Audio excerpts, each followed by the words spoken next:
Hi guys, Matthew Lippert here, got another video. I'm going to make this recipe I've never made before. It's a Philly cheesesteak tortellini pasta. Looked real good, saw the picture of it, saw this recipe, so I'm going to give it a whirl here. And go ahead and like this video. Hit that subscribe button, will you? Smash that subscribe button, hit that bell icon, so every time I post a new video, new content, you automatically get notified of it and you can watch this thing. You can help us build this. I really appreciate that. If you're a subscriber now, I appreciate you tuning back in. If you're brand new to this channel, thank you for tuning in. Hope you like it. Leave me some comments in the comment section. If you try this recipe and change things up a little bit, let me know what you did. Let me know how you like it. And leave those in the comment section. I'll reply back as it's fitting. And let's go ahead and let's get started. Okay, I've got some water getting ready to boil here. And I'm going to put some salt in there. I always add salt to my water. I've got some cheese lovers. It's tortellini pasta. It's cheese stuffed pasta. Once my water gets to boiling here, we're going to go ahead and drop that in there for just a few minutes. I have some top sirloin steak here that I'm going to use.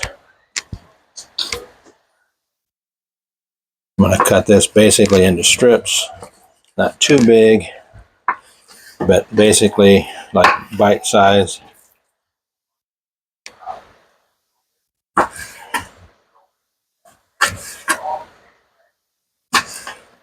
Guess you can't really see that. Hold on here. All right, let me get this stuff ready to go.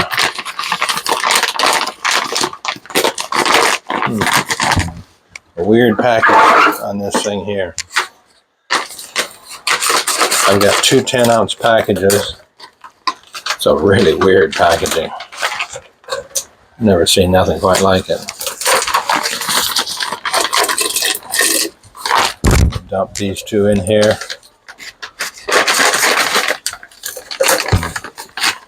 They're refrigerated, they're not frozen. So you'll find these in the refrigerator aisle. And I'm going to cook those for 4 minutes. I'll set the timer here for 4 minutes. So I'll cook those for 4 minutes. Let me see if I can tilt this camera down here a little bit right there. So I'm going to cut this steak. That's probably still too big a piece, but I don't want it. I want it basically be just bite-sized pieces. Maybe strips, maybe whatever, but I don't want you to get just where you gotta, when you're eating it, you gotta cut the pieces in half. That's what I don't want. So I'm gonna cut these like that. This is about 1.5 pounds of meat. There's 20 ounces of the stuffed tortellini. Saw a picture of this. My granddaughter Leana sent me a picture of this. It looked really good. Hadn't tried to do it yet, but I'm gonna give it a whirl here today. And yeah, I think I'm gonna slice those like that.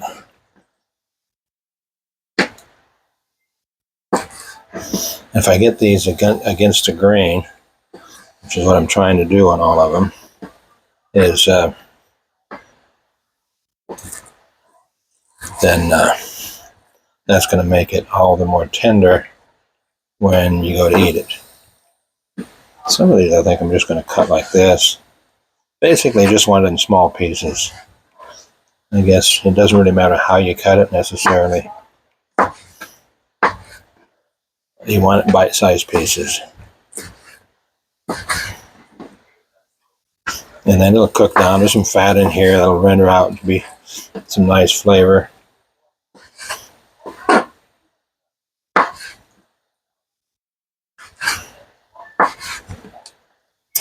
You know, Philly cheesesteak. You can use all different kinds of steak for that. A lot of times it's ribeye, but for what I'm doing here, I just was looking for something that wasn't necessarily going to break the bank, but looked good, and this looked like a good quality piece of meat, so I picked it up. A little bit of fat. I like a little bit of that fat to render down. You get a cut of meat that's too lean, then you just got to add fat to it anyway. So what's the point?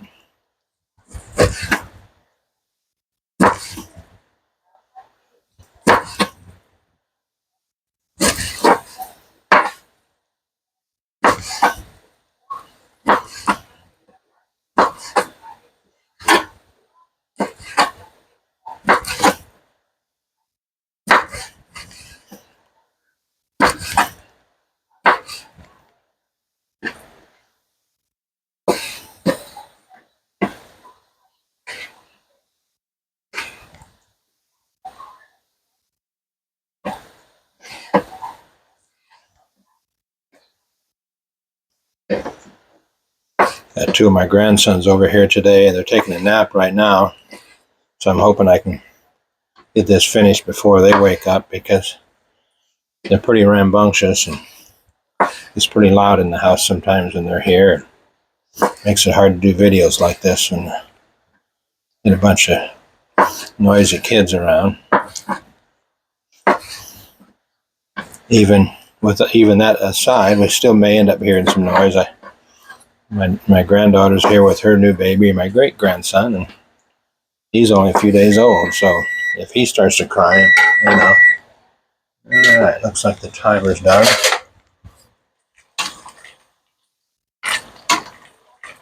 All right,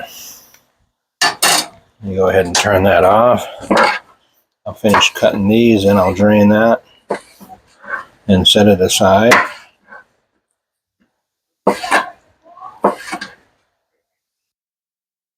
That's pretty good there. All right. Go ahead and move a couple of things and come right back. All right, I can't get this thing. I was trying to turn my camera down far enough, but I can't. I've got a colander in the sink. I'm going to take and drain these tortellinis. Boy, they sure puffed up getting them cooked, and that cheese swells up. And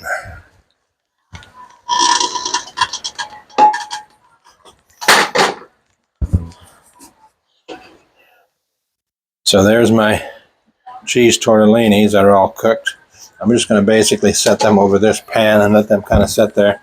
And then I'm going to go get a pan to start cooking the rest of the stuff.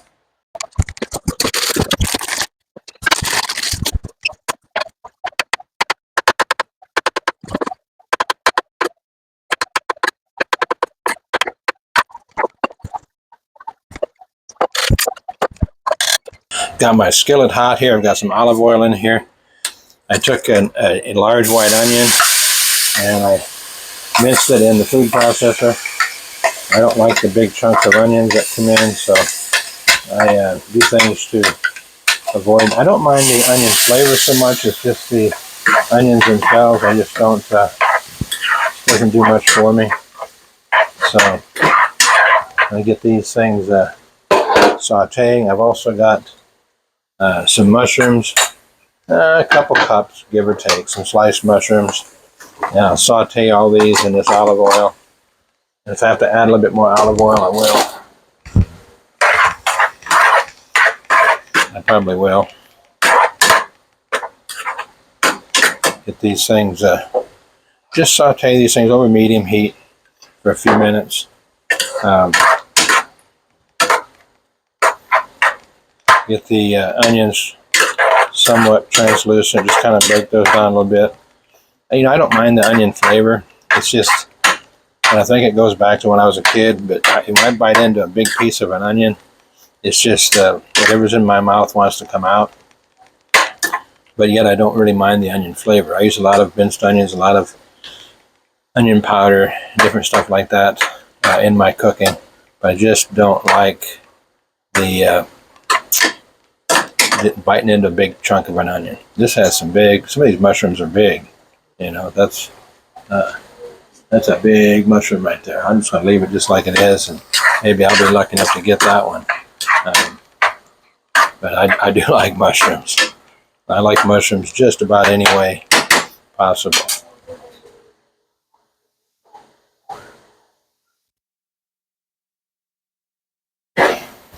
Let these cook for just a few minutes, and then I'm gonna increase the heat to like a medium-high heat, and then I'm gonna add the meat.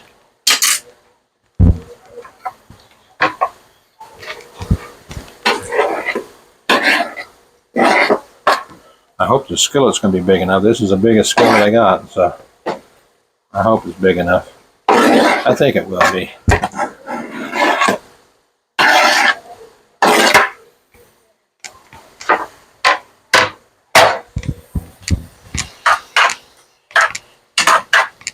Get this meat browned up in here, and you know, I did not pre-cook the meat. It's cut thin enough. It's going to cook fairly quick, and especially on the medium-high heat. I mean, it's already, you can already see the meat start to brown up. That's why you want to cut it thin. You know, if you have it in big pieces, you're just going to have to pre-cook it. But I just didn't want to pre-cook it. So we're going to cook this for a little bit. You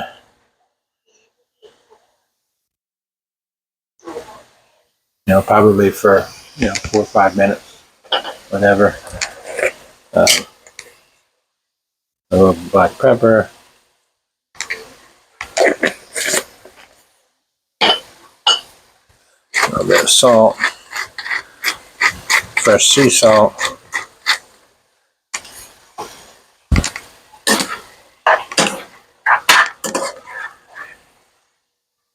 You can already see those onions with it being minced. They're almost disappearing into the mixture.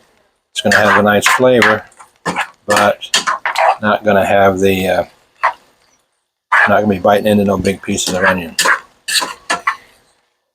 Well, I always make this joke. It's not really a joke, but I always say that when I met my wife, she had to relearn how to cook, and people laugh and say, "What do you mean?" And I said, "Well, I'm kind of a picky eater." So, and it's really not a joke. She did really have to relearn how to cook. But I'm still a picky eater. But I just, like with the onions, I just find ways around it so that I don't have to eat the onions. So we're going to let that cook for a little bit. I'm just going to let the camera run, and I'll shut up for a little bit, and I'm going to get my beef broth and some Worcestershire sauce I've got to put in here. I'm going to get that stuff ready, and while I'm waiting on this.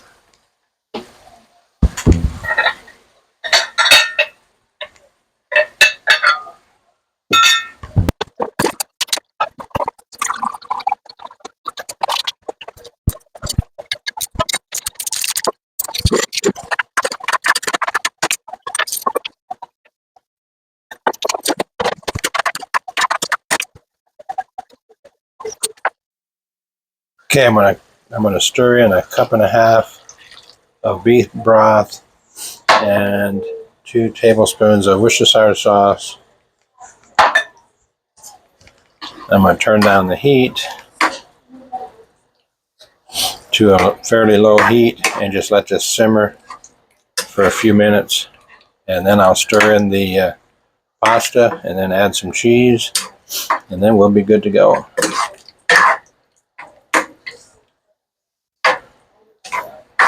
While this is simmering here, I'm going to make some corn on the cob. So I'm going to go ahead and, in another pan, I'm going to go ahead and get the corn on the cob started.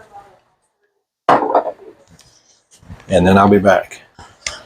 Okay, now I'm going to put this tortellini pasta in there. I should have put some butter on it to keep it from sticking together, but that's all right. It'll, as it gets incorporated back in here and get some liquid on it, it's all going to come back in. Yeah, it's all coming apart. Once it gets a little bit wet, it all comes apart. So I'm gonna let this cook for a little while, and then I'll come back and put some cheese on it, and then let some of this. I may have to add, after I get cheese in, I may have to add a little bit more beef stock. I don't know. We'll see. I just have to see how it all comes out. But I'm just gonna let this cook here for a little bit. In fact, I think I'm going to cover it. Just let it cook for a few minutes, and then we'll add some cheese to it.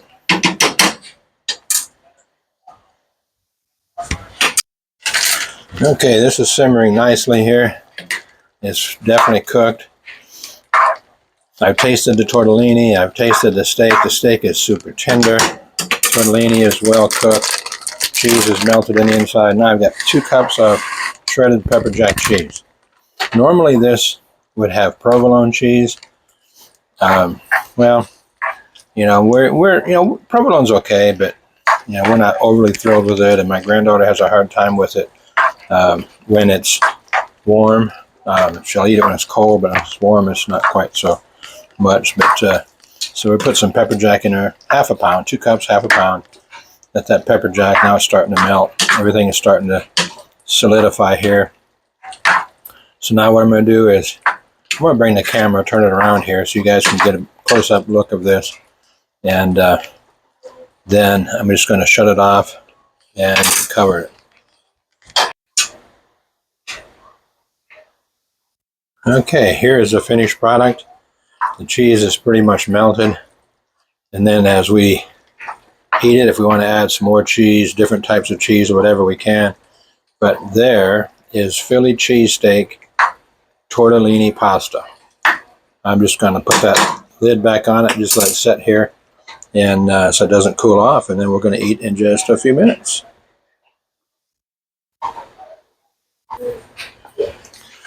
Okay, I'm all done with this. Man, it came out really nice. Let me try a little bit of this steak here. The steak is very tender. Got mushrooms mixed in here. This cheese stuffed tortellinis. That's so good. So flavorful. You get some heat from that Pepperjack cheese coming in there. I mean, this is just off the chart. As it sat there a while, you can see it thickened up a little bit. So it's not running like it was before. Just off the hook. You got to check this out. Let me know what you think. Let me know what you changed. Okay, guys, there it is. That's your Philly cheesesteak tortellini pasta. It's a very simple dinner. It probably took me start to finish, you know, maybe 45 minutes tops. And, you know, I let things simmer a little bit longer than maybe you need to, because I like to let them, let those flavors incorporate, let those flavors marry together a little bit longer than some people do. But so, you know, like I say, 45 minutes tops. That includes taking the fresh onion, mincing it in the food processor, cutting up the steak. You know, if you buy the minced onion, if you buy the steak already cut up, you can save yourself some time. But I like to do that part of it too. To me, that's part of, you know, I've always heard it like this, you know, it's a lot of cooking, whether your food is good or not, is the amount of love that you put into it. I like cooking, so I like to put that kind of love into it. So I like to do the fresh onion. I like to do the steak and cut it up myself and marinate it myself and everything myself, and with my own ideas, my own seasoning, stuff like that. It's just what I like to do. If you like to use it, buy it pre-cut, buy the onion mince. You know, hey, you know, no judgment here. It's just, you know, to each his own. But the dinner is going to taste just as good either way. But I encourage you to check this recipe out. And if you change anything, leave it in the comment section how you changed it. And make sure you smash that subscribe button. Will you subscribe to my channel? Again, I want to thank everybody for returning to my channel. And I want to thank all those that tuned in for the very first time. Look forward to seeing you again. And until next time, have a great day.